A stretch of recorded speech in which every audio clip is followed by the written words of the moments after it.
What's up, my friends? Welcome to the Recovery Couch, where we talk about all things recovery. And I'm here with a good friend of mine, Tony Winkler. And Tony and I met while we were both on probation through Warren County Veterans Intervention Court. I don't know if he even knows this, but he made an enormous impact on my life, especially as far as recovery is concerned, because we were in a life works class ran by two dear friends, Ken and Janie Garber. And Tony had this unbelievable ability to just be honest. And it was one of the more refreshing,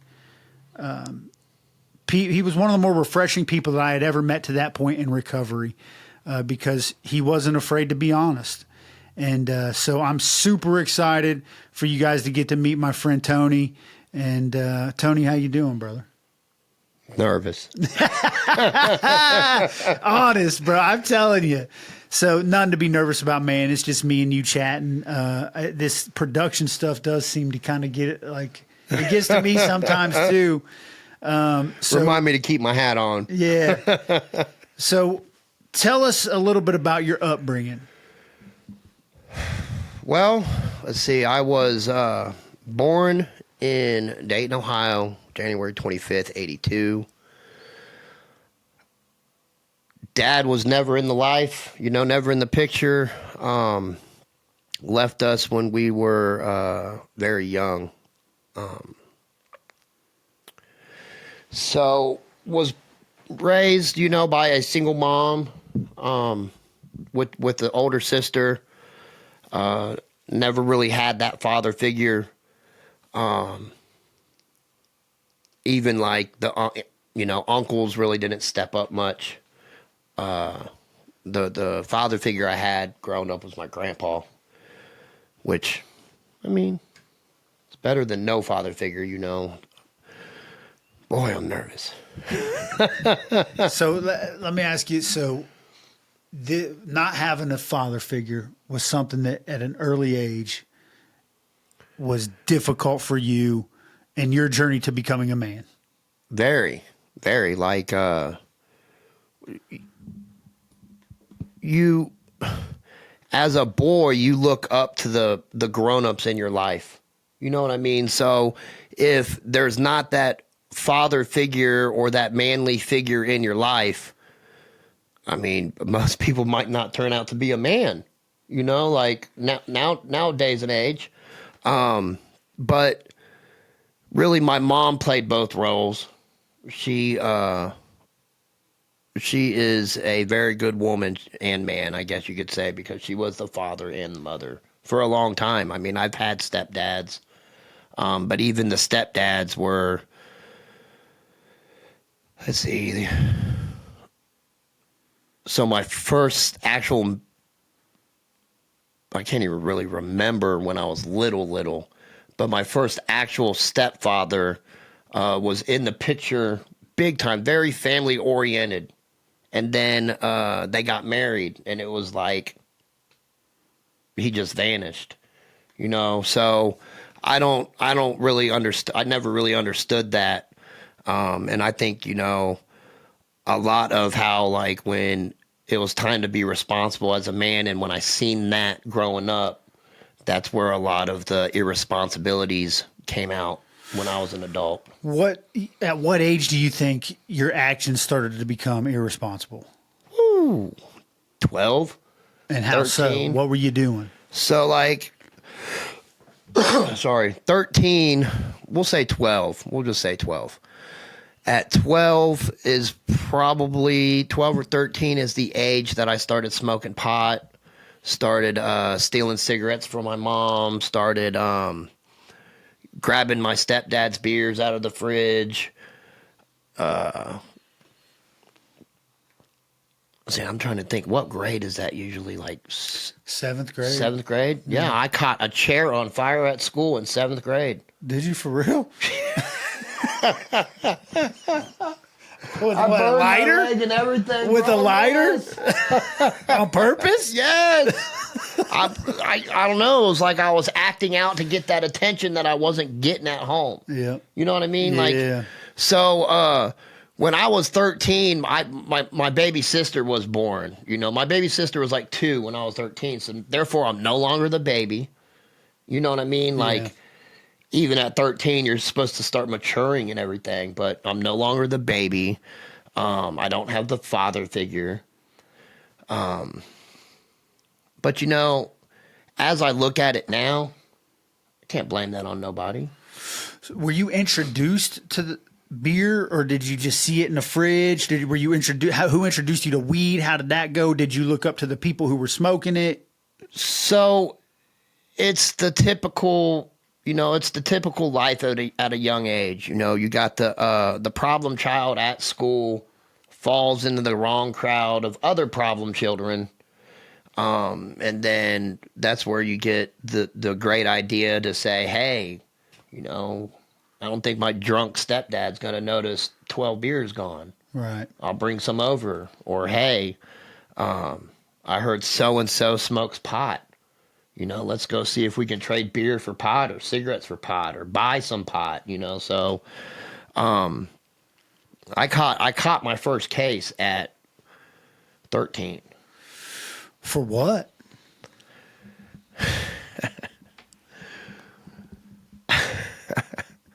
So obviously I like things that, I like fire apparently since I light chairs on fire.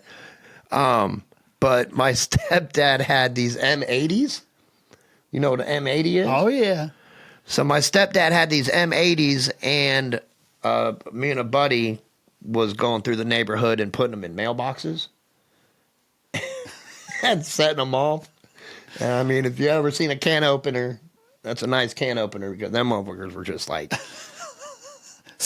blowing up the mailbox. Bro. Oh. It was fun times. I'd do it right now. Yeah. If I knew I wouldn't get caught just once, just to see it happen again. How'd you get caught?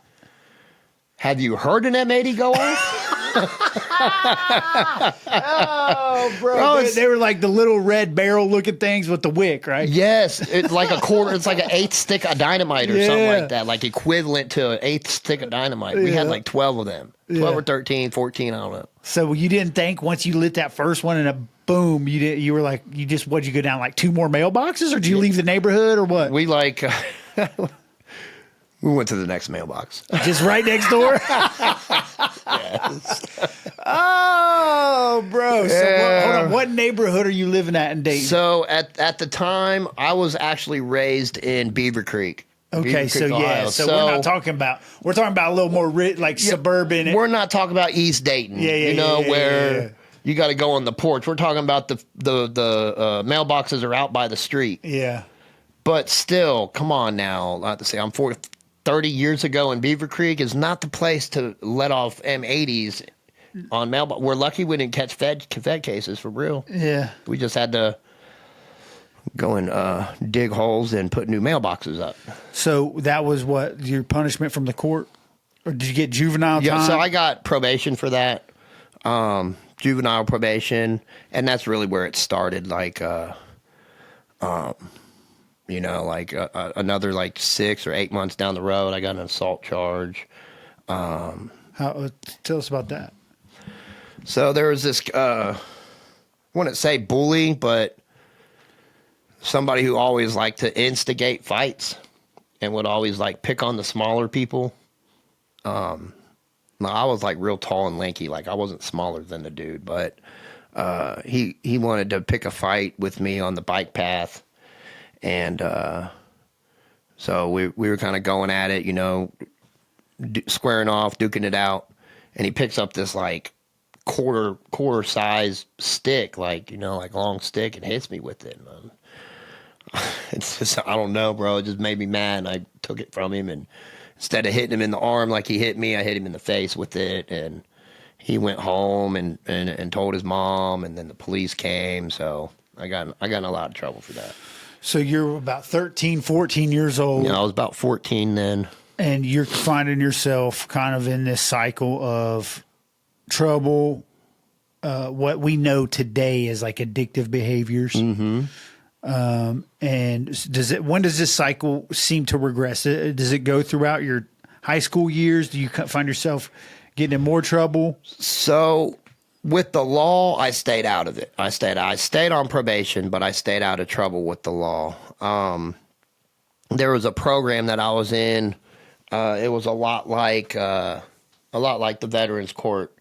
I forget what it's called, but they had a softball team like for all the probation kids, and like they really took care of these probation kids. And like you look at it these days, and you're like, man, if every probation did that with these younger kids, because they're just trying to save their life. You know what I mean? They don't want them continuously in and out of jail, because usually if you're starting at a young age, you're going to an older age of in and out of jail, like the person sitting right here. So Yeah. but it was mostly so for like the next couple years, I was just getting in trouble at school, like cussing teachers out and not doing my homework, or getting kicked off the bus, or not walking to school, just not going to school. I was very, very unruly at home. On my 16th birthday, and I'll never forget it because it was Super Bowl Sunday, 16th birthday, and my mom's giving me a ride to the Greene County Residential Treatment Center, which was a place for unruly kids. It was ordered by the courts because my mom was like, I don't know what to do with him. Like, I wouldn't get off probation. So this treatment center is a 4-month program. You could stay longer, but on average, people get out in 4 months. Now, this is how unruly I was. I set the record that I probably still hold to this day for the longest stay at this residential treatment center. How long? 18 months. 4-month program? In a 4-month program. So you stayed 14 extra months. Yeah. You didn't care? What was it? You did care, but you were just acting like you didn't care? It was like a reflex, like I can't even explain it. Like I wish I could go back, because I know it killed my mom. Like I didn't really care about my stepdad, or my older sister was pretty bad to me too, but I know it was killing my mom and my baby sister. But it was like they had step programs. So they had I forget the levels. We'll just say 1, 2, 3, 4. But they had weeks for each level. So like level 1 was 2 weeks. And then if you wanted to go to level 2, you had to do something, some type of activity or something. And level 2 was 4 weeks. And then level 3 was 4 weeks. And it might have been 6, and then 4. I don't know. However it was in like these levels, it was 4 levels to make it 4 months. But I know level 4 was 2 weeks. And then how they did it was when you're in the orientation or the lowest level, you weren't allowed to see your family. So on level 1, your family could come out and see you for a few hours. Well, when I got there, man, it was like my family forgot about me, like they came for one weekend and then I didn't see them again. And then when it was time for overnights, I couldn't go because of this was going on, or they didn't have a ride for me home, and like, so I don't know if that's why. I'm about to cry because thinking about this hurts, but I don't know if that's why I stayed for so long. It was like when I got sent there on my 16th birthday, which is a big birthday for teenagers. Yeah, huge. That was my birthday present. Not only did I not get to see the Super Bowl, but it's my 16th birthday. Like, you couldn't wait a week, you know what I mean, to send me. You had to send me on my 16th birthday.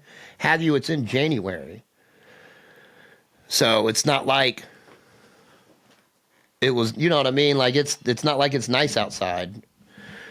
But anyways, so visits were very, very, very seldom. And we're talking about the entire 18 months, very seldom. Overnights, all the other kids were getting overnights. Now this is what gets me. You live 20 minutes away, max 20 minutes away, and you couldn't give me a ride home. You know what I mean? That's what was going on with me. So yeah, I'm a problem child, and yeah, I put myself here, but I'm a child. You know what I mean? Like, I don't think you have to justify that, Tony. That as you tell me this, man, that would hurt. That would hurt anybody. I think it seems like this still is probably an issue that you, to this day, you haven't been able to grieve. Like, do you? so like I've never really talked about it. You know what I mean? And like even in like when I give my leads in meetings or there's a sober living in Dayton called Recovery Defined that I go and I give leads a lot there because that's where I graduated from. I've never really thought of it. You know what I mean? For some reason, something about Recovery Couch that brought it out. I don't know if it's because I'm sitting in this comfortable chair, if it's because I got this mic, if it's because it's you, because we've always had that connection to where we could just talk to each other. I don't know, but it's never, you know, when you think about where your addiction stems from, I mean, when you go through hard lives, like a lot of people do, and I'm not saying mine's is harder than anybody else's, but when you go through that, you know, that kind of stuff, that, I don't know. Let me back up. I blocked a lot of stuff out when I was getting high.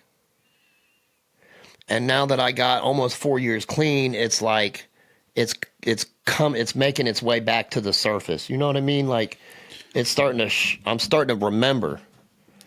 Yeah, I do. I had a recent guest talk about his addiction, and this is how he put what you're talking about, and it made sense to me, and I'm wondering if it's going to make sense to you.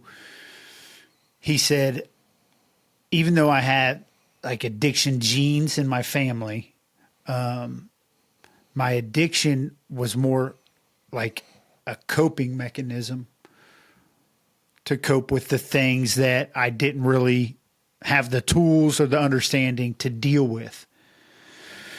And I think that's what you're saying is, as you're 4 years into sobriety, you look back and you're realizing, man, these things caused pain in my life. I just never realized it because I was able to get drunk or high. That was how I coped. And in getting drunk or high, I was able to numb and forget. And that was how, so that correlates with my recovery and my addiction, because at the core of my acting out, using drugs, promiscuity, at the core of it was me running from like that scared, broken little boy whose parents got divorced and never felt loved.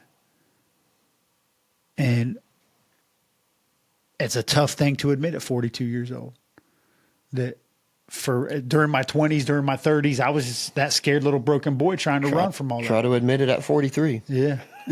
What? So 6 months older.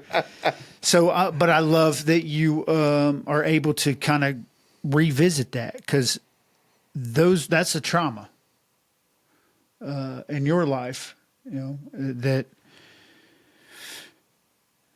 I don't think any 16-year-old young man would know how to navigate. Tony, why am I here when I've been in this program 3 months at this point, and this dude's been here for 2 weeks, and he's going home with his family. You know what I'm saying? You weren't even here on my week one. Like, I wasn't there with you. I don't know exactly how you were feeling in that moment. I know when I started using meth, like my family had nothing to do with me. Same. And I get it, because that the way that world, that in that drug, the way the meth world is nobody should want a part of it. But I was so hurt that my family wanted nothing to do with me. And I still am to this day. That's one of the things that I have to learn how to deal with. You know, my family life, we grew up in a split home, and then my sister and I helped raise my twin brother and sister who were 6 years younger, and we rallied together as a family. And then my dad remarried, and it was like the whole family concept that we built together was just, and that's all I've ever wanted is family. That's all I've ever wanted, man. Get a dog. So here you are. So 16, is that the most traumatic experience to that point in your life? That I'm going to talk on this show, yes. So 16 years old, you're dealing with some serious trauma. You get into, do you graduate high school? No. Okay. So what happens there? So I'm going to stay in the treatment center here for a minute. Okay. I'm just going to hit some key valid points because somebody that's at the treatment center comes later in the story. Okay. So the person who suggested the treatment center to my mother, because it wasn't probation, is I'm just going to say his first name because I don't do the whole last name and everything. I don't know who might end up watching this. His name's Joe, and childhood friend of my mom, worked in the probation department, and he was one of the house managers at the treatment facility. So it was a friend of the family who got me there. And I feel like, you know, I was held to a higher expectation than others there since I was the friend of the thing. You know, see what I'm saying? Like, yeah. You're my friend's son that I grew up across the street from. I've known her all my life. You're doing what to your mom? Type, you know what I mean? So it was like, so the reason I was there so long is I would do what I do a lot through my life, through my addiction and everything. I would self-destruct. Basically, I would get to 1 foot out the door, like I'm on level 4. I got 2 weeks left. All I got to do is go home and have a positive home visit, and I'm out of here.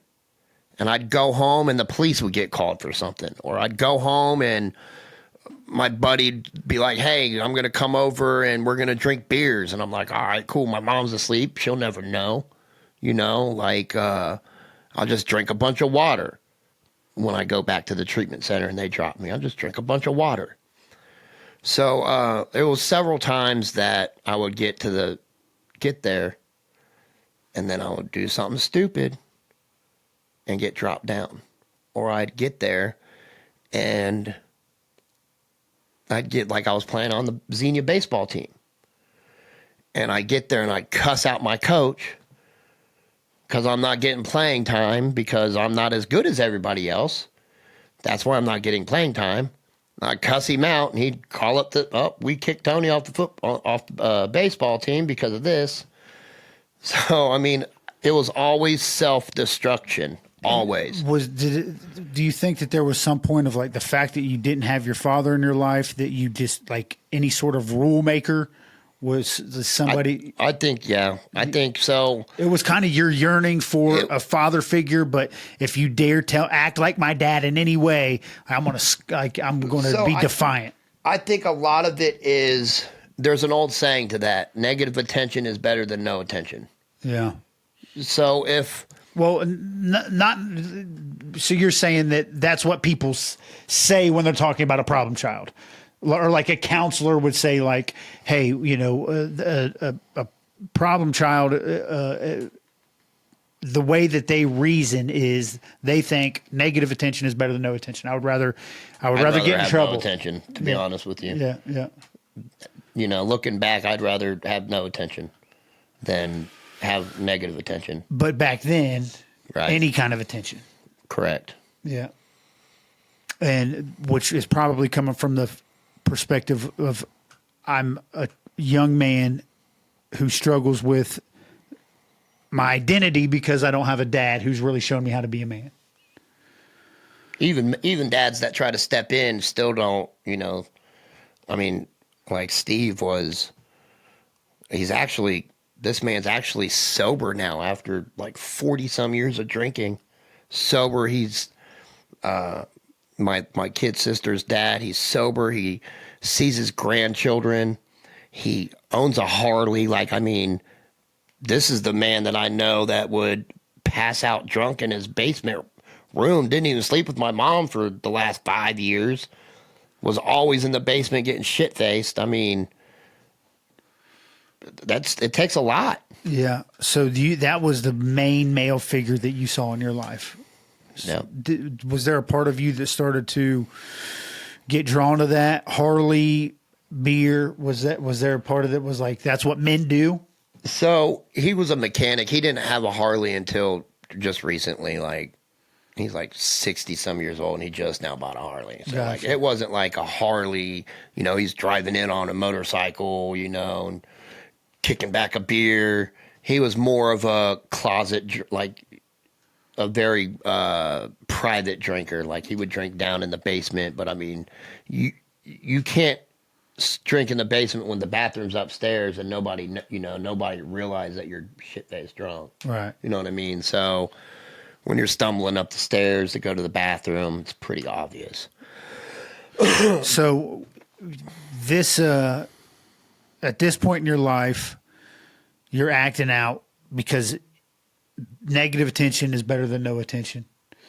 And you get in. When do you start graduating from marijuana and alcohol? Not for a while. So, we'll say 18. You know, I dropped out of high school the day I turned 18. And I got 2 jobs. I got my GED. Caught another case. For what? Selling alcohol to a minor. Yeah.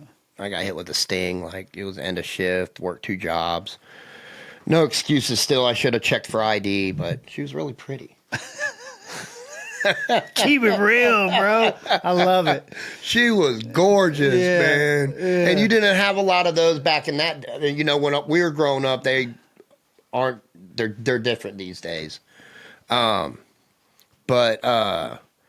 I just caught that little selling alcohol to a minor. Couple other small things I can't really remember. But you're drinking and smoking pot still? Yeah. Yep. So I turned 20 and 22, and we're gonna speed up. I mean, I'm doing some parties, you know, and going to bars, and I mean, nothing real serious. The alcohol and the weed, it really was never real serious. You know what I mean? I've never gotten a DUI. I've never gotten caught with the weed or anything. So like, it was never anything.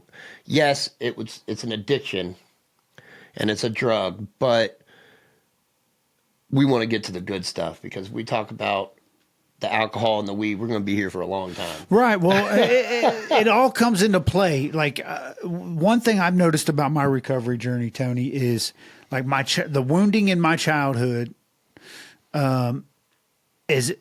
plays a significant role in why I chose to cope with drugs and alcohol.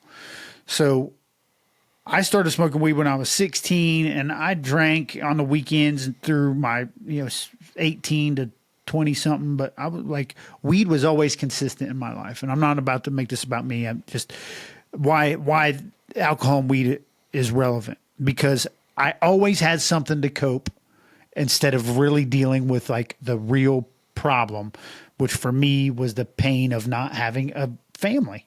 Right. Right. Like, and it sounds like that's kind of what you're saying too. Like the pain started when I was a kid. My dad left. That was the first thing you started with. Where's dad? Right? Never came back with the milk. Yeah.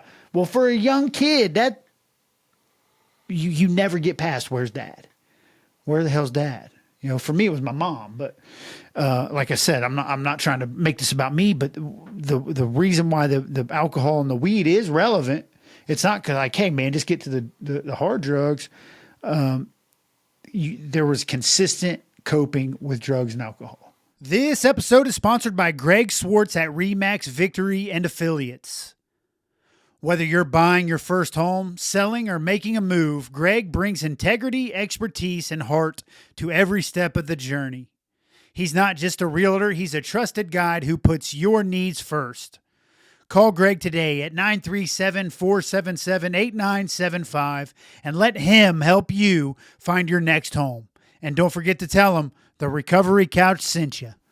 So once you get past the weed, what do you graduate to first? Who, me? Yeah, drug-wise. Past the weed? I'm trying to think. What was the first thing that I did? For real, like, I didn't really start using hardcore drugs until I was out of the military. Get into the military. So when do you join? So I'm 22. I joined the National Guard after my first son was born. Me and baby mom are struggling. Me keeping a job because I never could keep a job. I'd always self-destruct. I'd always find a reason to lose my job. So, again, mom being mom, pays rent, pays bills, which I think was a lot of trying to make up for the childhood stuff, you know.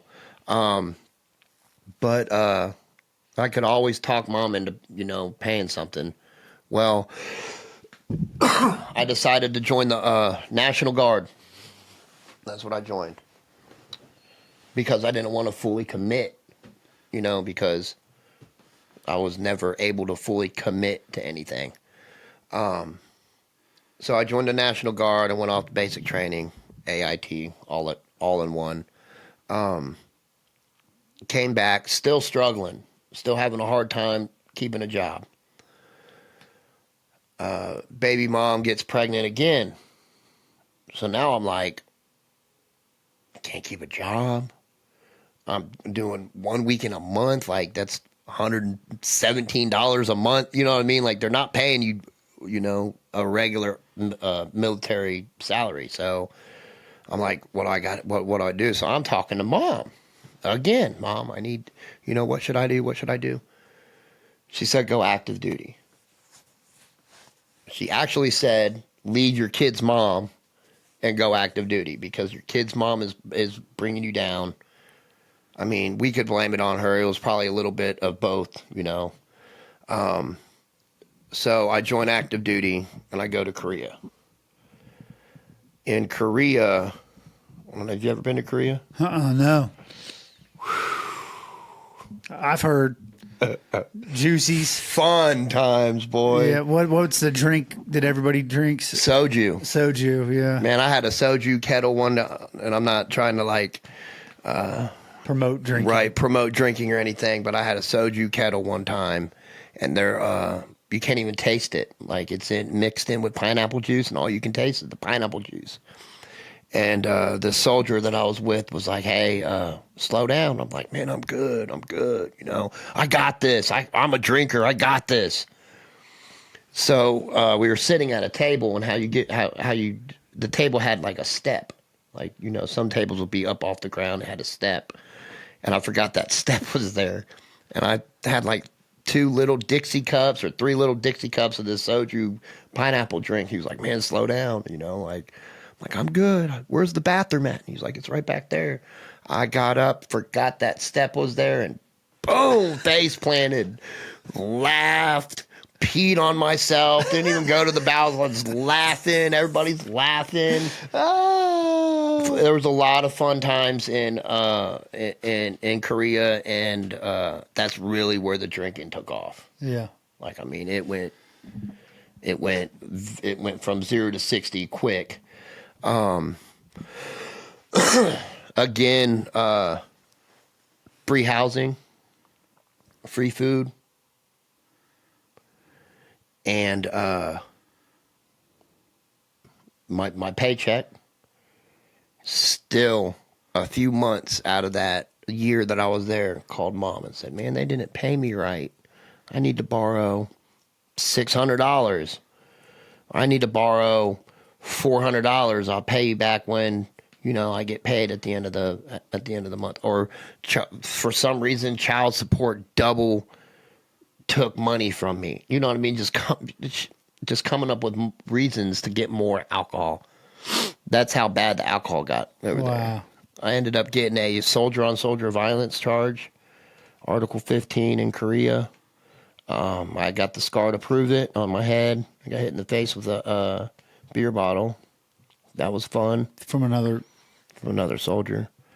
Were you going to work drunk? Man, we were waking up drunk. Yeah. So, I mean, yes. Like, I mean... Oh, you weren't drinking and going to the job? Right. No. So, I mean, you would... I mean, there was probably nights we didn't go to sleep yet. Yeah. So, those are probably the blackout nights that I can't remember. I can't remember if I went to work the next day. Yeah. How are you going to ask me that? Who, me? I'm just wondering, like, was it to the point... Man, it was to the point to where if you didn't drink...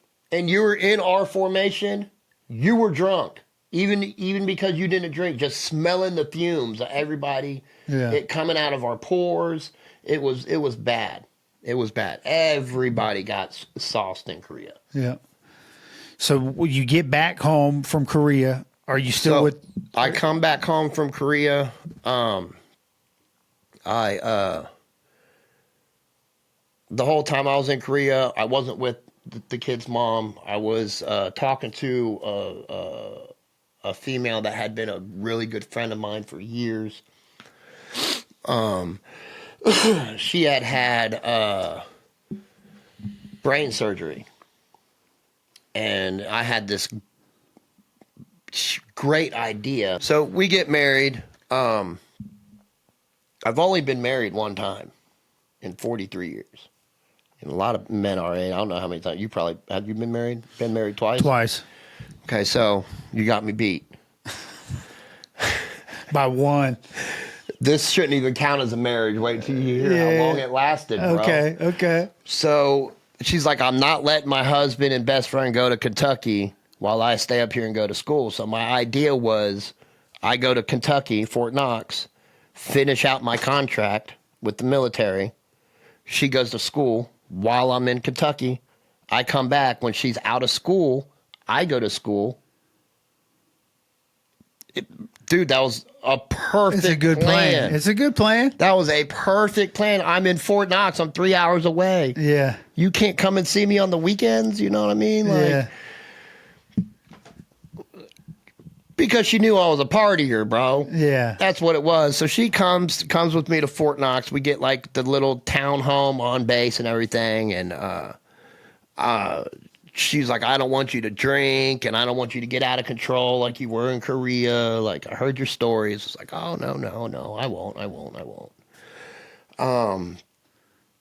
So she's with me in townhome for a couple months. I wouldn't even say that, but I'd say within a month, I'm in the ASAP program on Fort Knox, which is alcohol substance abuse program.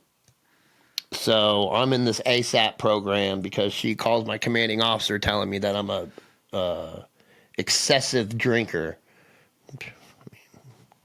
I'm not going to deny it. I definitely was. So I go to this program. It's a 2-week program. I'm pretty sure she went back home while I was in this program because I never got a visit. Get out of this program, graduated in 2 weeks like I'm supposed to, come home. Everything's running smooth. And she goes in the closet and finds like the homework with somebody else's name on it. She's like, you cheated the whole way. You faked it till you made it, and the whole time in this, and left me. And then wanted me to send her alimony. After a month? After a month. 2 months? A month and half the month I was in a freaking program. But we got an annulment, bro. So technically you got me by 2. I just had to, I know that's not, on topic, but I just had to throw it out there that he's been married twice and I've been married a half a time. Yeah. Half a time. And half of that I was in a program. That's hilarious. Bro. So the drinking escalated after she had left. I went back to the barracks. The drinking had escalated even more. And I went to a party off base. I met this chick and I went to a party off base. And this is when the weed or alcohol escalated. I want to say I was 26. Maybe 24. And they brought out powder and cocaine, and I was like, she's like, you want to do a line? And I was like, bro, I'm not gonna lie, I was when it came to drugs, I didn't know what the hell it was. Yeah. So I'm like, you guys snorting salt? And she was like, oh no, baby, this is better than salt. Boy, it was. Yeah. I mean, I've never snorted salt, but Yeah. it was great. So you were active duty military? Active duty military, snorting cocaine. Snorting cocaine. This was a Saturday night. We're snorting cocaine up until like probably 7 a.m. Sunday morning. The previous Monday, they had just did a random piss test. So I'm like, I'm good. I'm good. I'm good. That's really the only reason why I did it. I'm thinking that's what I'm going to tell myself. Yeah. And the following Monday, popped me with another random urinalysis. Yeah. Tested positive for cocaine after you'd been through the ASAP program. After I'd been through the ASAP program, 6 months left in my Knox tour, my Fort Knox tour. Just re-signed up for 3 more years to stay in Fort Knox. So what's the consequence? The consequence was Article 15, my second, and chaptered out of the military on other than honorable conditions. They didn't hit me with the dishonorable. They hit me with the other than honorable, which is thank God. Yeah. So then military career's over. Military career's over. Come home, living with mom. I get a job at Jiffy Lube. Work my way up to an assistant manager position. Have a couple run-ins with the police. I wasn't in the wrong. I was just the passenger in somebody who was drunk and driving. There's times I was in the bathroom at Jiffy Lube snorting cocaine. I ended up losing that job because of marijuana. The boss had said, what did he say? Said, was like, hey, can I go home for lunch? And he was like, man, I know what's going to happen. We're slammed. I'm the assistant manager. I'm like, hey, I need to go home for lunch. He was like, I know when you go home, that means you're going home to smoke weed, and I can't have you coming back, high on weed while we're this packed. And I was like, oh, no, I'm not. Well, I went and smoked weed. Went home, smoked weed. Came back. Fucked my girl. Came back. Got fired. Got fired on the spot. Yeah. Never rehirable at Jiffy Lube. Never rehireable at Jiffy Lube. Hey, I'm surprised they didn't trespass. You know what I mean? Like when they put you as the non-rehirable, they usually trespass you too. So, So a bunch of dead end jobs, come and go. I did a little stint in the Gateway Shelter for Men. Mom got tired of me being there with no job, losing my apartment.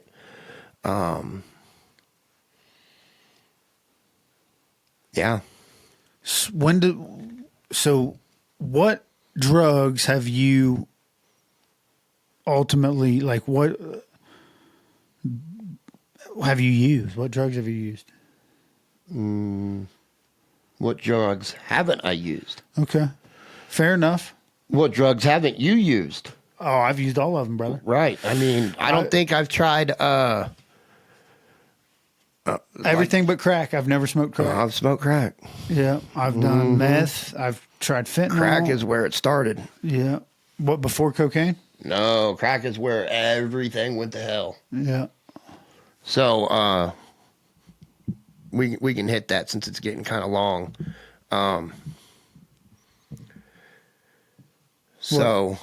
What? Stop it?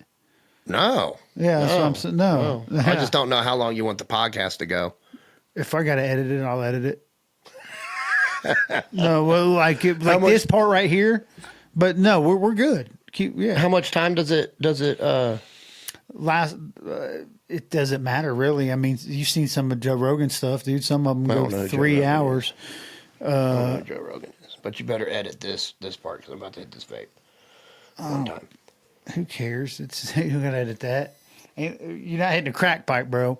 You know what I mean? Because if my mom sees this and sees that I'm vaping, she'd be like, "I thought you quit smoking cigarettes." Well, that's vape. Hey, I quit smoking cigarettes after 20 years. So doing dead end jobs and whatever, and eventually you end up trying crack cocaine. So, I mean the cocaine part. So, the crack part came right before Addie was brought in. Addie's my daughter. Right before she was brought in the picture. So we'll skip all the dead end jobs because I mean I was doing decent then. I wasn't drinking much. I wasn't doing anything stupid. My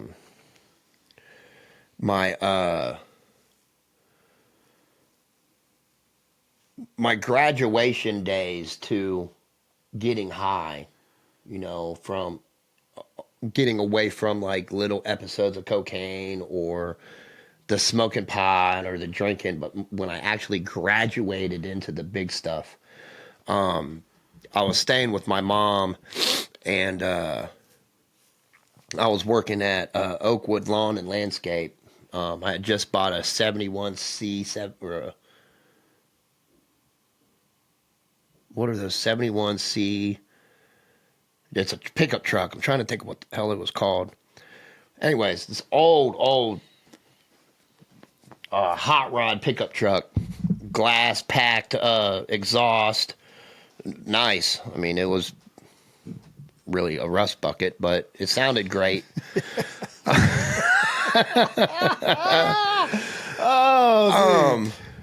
I mean, I got a good deal on it. I got it for like $800. Bro, tell us about the drugs. Oh, I'm sorry. I remember that truck, bro. I did so much dirt in that truck. So I ended up meeting this girl. She was on Facebook, and I had talked to her in the past before, but this time she was like, "Oh, I need a ride to the methadone clinic," and I'm like, "What the fuck is a methadone clinic?" Like, I was still very naive to what certain drugs were. Anyways, I give her a ride. She's gorgeous, very flirty, very tired. Get out of here, bro. She was on dope. That's why she was tired, bro. No, I knew what you were saying. So like I said, I didn't know what any of that stuff was. You know what I mean? Like, Yeah. anyways, so this is going on for a couple days. You know, I'm not going to work now because I'm giving this girl a ride to the methadone clinic. So that's your job now. That's my new job. Yeah. So I start going over to like this dude's house who I said was like my cousin and yada yada yada. You know, East Dayton. I'm in East Dayton now, hanging out with this girl. So now you're kicking it in East Dayton's where you're kicking it. Yeah, I should have never went into East Dayton, bro. Yeah, I already know. So now I'm in East Dayton, literally Wyoming, off of Wyoming Street. You know, already know. Hanging out on porches and attics and basements and driving people around in my rust bucket. But it was loud, bro. It sounded great. Oh, you said that. That's so. We're hanging out and everything, and like my grandparents think that I'm doing great right now. You know, I got a truck. I'm working at Oakwood Lawn and Landscape. Long story short, cash me out 5 bands. I'm like, bet. You're the hit of East Dayton, bro. Oh, bet. Yeah. 5 bands. Yeah, you're everybody's friend now. Yeah, so I'm like, you know, hey, you know, I'm even going to say her name, Jessica. Let's go to Kings Island, you know, get us a bottle. Go get a hotel room after, you know, Kings Island. We'll have a good old time. Yeah. She's like, well, I don't drink. And I was like, oh, I mean, that's even better. You know, it's even cheaper. So we go to Kings Island, have a good time. I'm like, you know, you sure do like stay tired, you know? And she's like, oh yeah, I'm just not feeling too good. And I'm like, okay. So, you know, we end up going to this hotel, you know, and she's like, hey, I got to get well. Like, I know what she's talking about. You know what I mean? Like, I'm like, get well. Like, you got the flu or something? And she was like, yeah, something like that. And I was like, okay. And she was like, all right, well, she's like, you don't know what I'm about to do? And I was like, nah. She pulls out a needle and she goes to the mirror and she sticks that right in her neck. And she's like, all right, I'm better now. Let's continue. And I'm like, I mean, it was just like, you know, instant. Like, I'm like, you know, I'm not even going to get into details on the rest of that night, but we go back to her house the next day, and she's like, well, what do you mess around with? And I was like, weed, alcohol. Well, you know, I wanted to get a bottle of Jaeger, but you didn't want to drink. And I was like, I'm not about to be out here in Miamisburg with, you know, a bottle of Jaeger. Your dad's staring at me in this living room like, I don't know what's really going on here. Like, I'm thinking I'm about to get robbed, right? Right. So she's like, oh, well, have you ever had girl? And I was like, I mean, I did last night. Yeah. You know, like, had you. Like, we're not talking about this in front of your dad, bro. Your dad's staring at me. Oh, he's right there? Well, right there, used with her. He wanted her to have me get them dope. So that's how it started. Like, I started, I don't know, I'm a sucker for a black-haired chick with blue eyes, I guess. Yeah. A little bit of class and a whole lot of trash. Bro, so we're running and you go cop some fentanyl or heroin, one or the other for her. Yeah, for and her. dad. And then I do a couple lines of cocaine, and it's off to the races. We go to my buddy Tommy's house on the east side, throw her dad some dope to get her to be able to leave. You know, like, she ain't 25. Why do I have to give you something to let your daughter leave? You know, but anyways, that's neither here nor there. But grown ass man couldn't even support his own habit. So I go to Tommy's. He's like, hey man, he was like, they all knew, you know, all I messed around with was weed and alcohol, you know what I mean? So, but they also knew I got that money. So next thing you know, we're in his garage hitting a pipe, smoking some crack. And I went through probably 2 bands in 3 days on crack.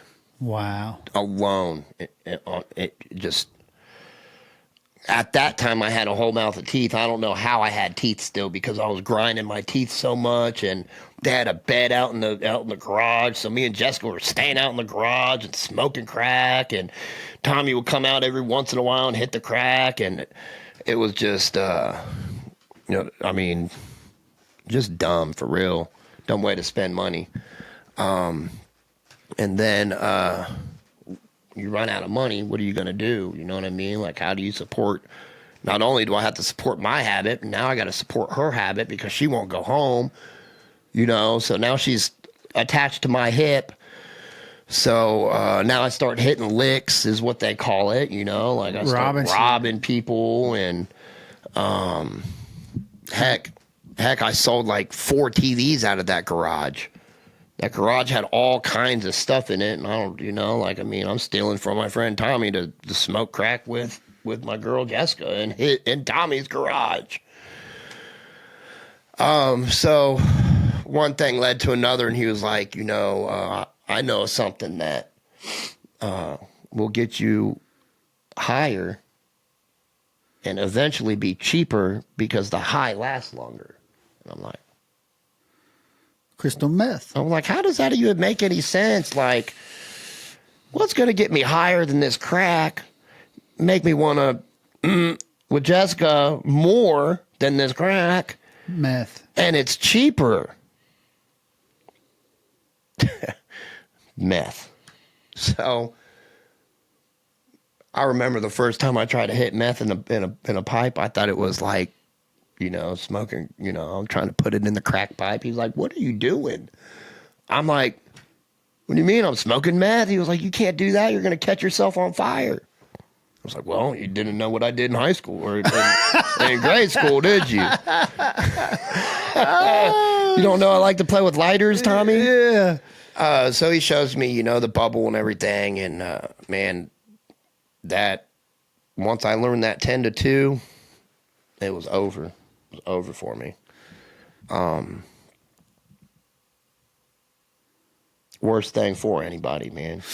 You ain't lying, Tony. That shit will keep you awake like you're a completely different person. It's more of a mind. It's more of a mind. I'm trying to think of another word besides that word. You can say it, bro. It's more of a mind fuck. You know what I mean? Like, if you don't have it, your mind plays games with you. If you do have it, your mind plays games with you. Like, it's a straight mind fuck. And I'm lucky. Like, and I'm not saying that I am lucky, but I never got into needles. I never got into like putting a needle in my arm, and I know a lot of people who's used meth in a smaller amount of time or use less amounts of meth than me, to where I like to call it perma-twacked. Yeah. Like they're just not there anymore, because that's because they were shooting it up. Like Jessica's gone. How long you said you were off to the races? How long were you using speed?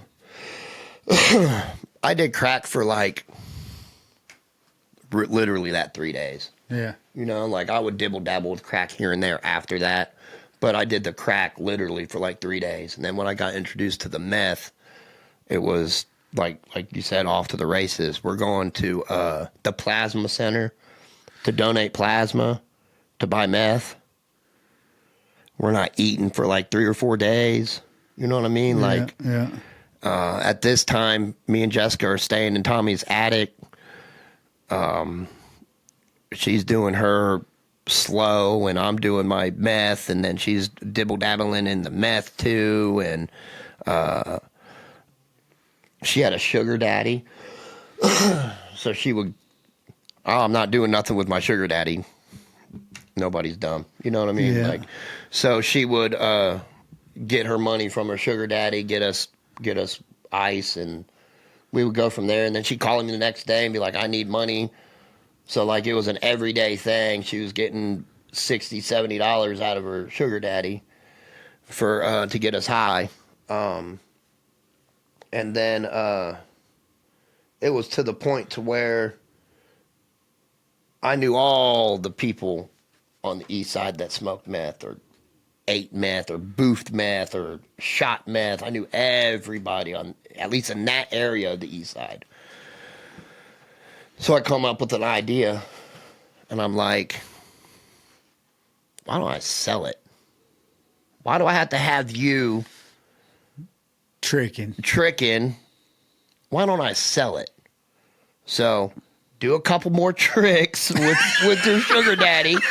Get us some money so I can get a nice quantity to flip, so I have enough to get make off of, what I sell to get that same quantity back and still have enough for us to get high on. And that's what I was doing for a while, for a long while.